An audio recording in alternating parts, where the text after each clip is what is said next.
আসসালামু আলাইকুম ওয়া রাহমাতুল্লাহি ওয়া বারাকাতুহু। আজকে আমরা উটের কিছু আশ্চর্যজনক ঘটনা বলবো এবং তাদের আশ্চর্যজনক চরিত্র কার্যাবলী সম্পর্কে আলোচনা করব। উট হলো মরুভূমির রাজা, অসাধারণ চরিত্র, আশ্চর্যজনক ঘটনা। উট সত্যিই অসাধারণ প্রাণী, কঠোর মরুভূমির পরিবেশে বেঁচে থাকার জন্য অভিযোজিত। এখানে তাদের অবিশ্বাস্য ক্ষমতার বিবরণ দেওয়া হলো।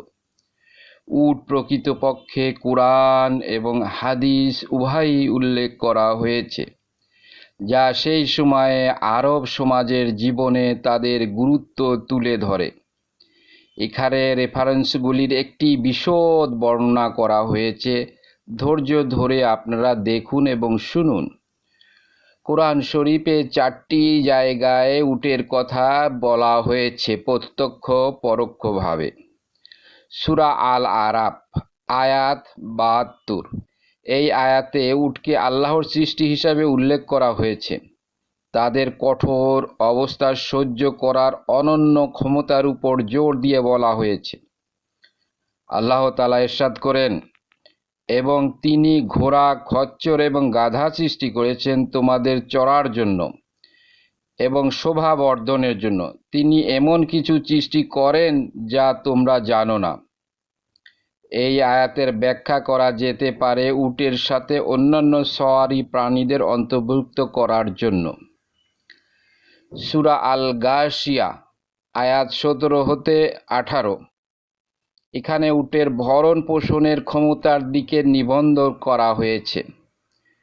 আল্লাহ সুবহানাহু ওয়া তাআলা বলেন, তারা কি উটের কথা ভেবে দেখেনি কিভাবে তাদের সৃষ্টি করা হয়েছে এবং আকাশ কিভাবে এটি উঁচু করা হয়েছে। সূরা আন-নাহল আয়াত 6 হইতে 8, এই অনুচ্ছেদে উটের সৃষ্টিকে আল্লাহ সুবহানাহু ওয়া তাআলার অনন্য ক্ষমতা ও করুণার নিদর্শন হিসাবে তুলে ধরা হয়েছে।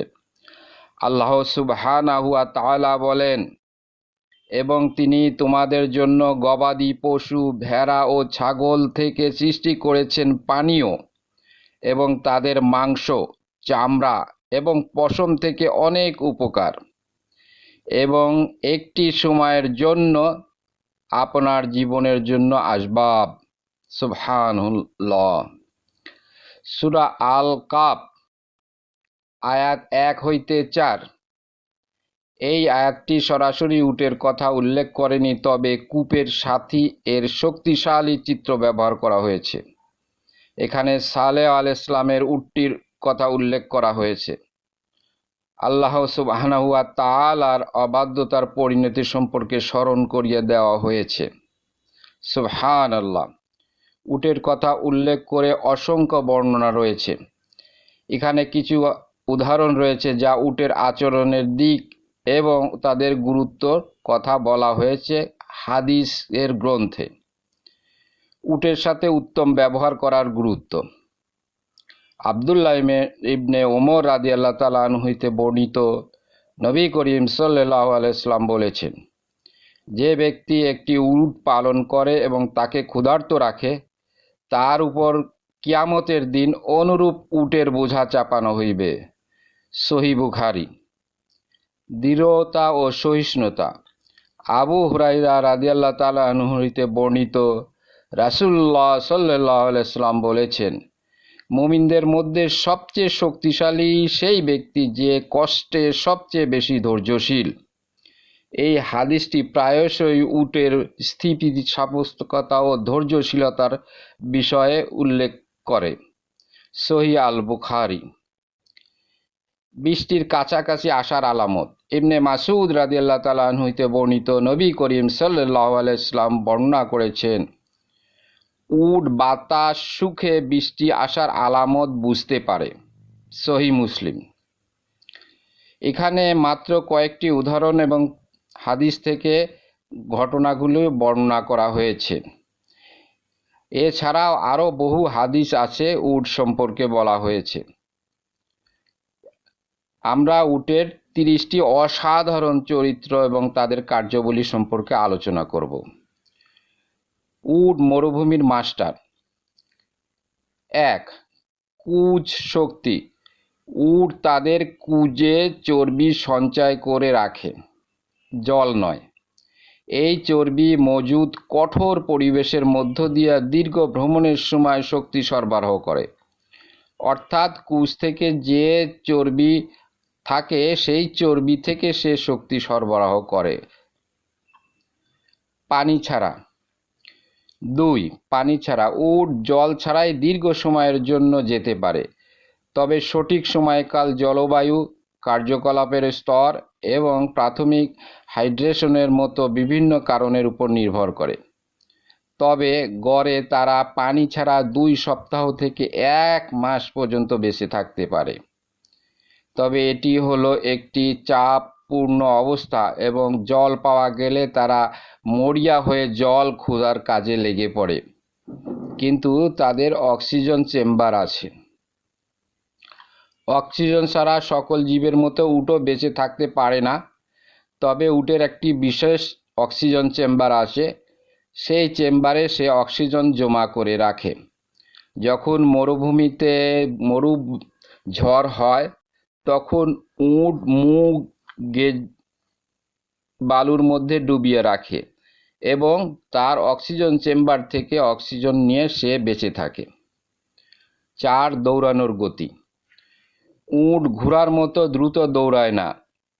তাদের সাধারণ দৌড়ের গতি প্রায় 40 থেকে 50 কিলোমিটার প্রতি ঘন্টায় হয়ে থাকে, অর্থাৎ 25 থেকে 30 মাইল পর্যন্ত তারা ঘন্টায় দূরত্ব অতিক্রম করতে পারে। 5. হাঁটার সহনশীলতা। উট একটি ভালো বাহন যা তাদের বিশাল দূরত্ব অতিক্রম করার ক্ষমতার জন্য পরিচিত। তারা কোনো বিশ্রামের প্রয়োজন ছাড়াই 40 ঘন্টা পর্যন্ত হাঁটতে পারে। সুবহানাল্লাহ। 6. প্রতি ঘন্টায় হাঁটার দূরত্ব। একটি উট প্রতি ঘন্টায় কত দূরত্ব হাঁটে তা নির্ভর করে ভূখণ্ডের উপর এবং তারা কত দ্রুত হাঁটছে। গড়ে তারা দীর্ঘ সময়ের জন্য প্রতি ঘন্টায় 4 থেকে 8 কিলোমিটার পর্যন্ত হাঁটতে পারে। পানি পান। 7. উট 3 মিনিটে 200 লিটার পর্যন্ত জল পান করতে পারে এবং এই জল তারা তাদের বিশেষায়িত কিডনির মধ্যে সংরক্ষণ করে থাকে। তাপ প্রতিরোধী।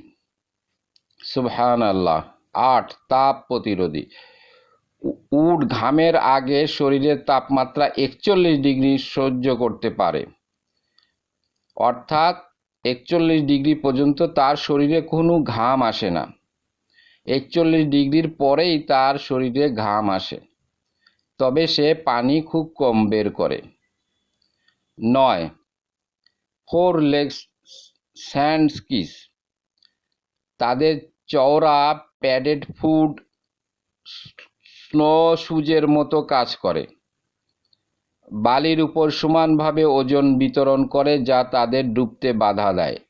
অর্থাৎ তাদের পায়ের যে প্যাড আছে সেইটা এমনভাবে বালুর উপর বসে যাতে তার পা গেড়ে না যায়।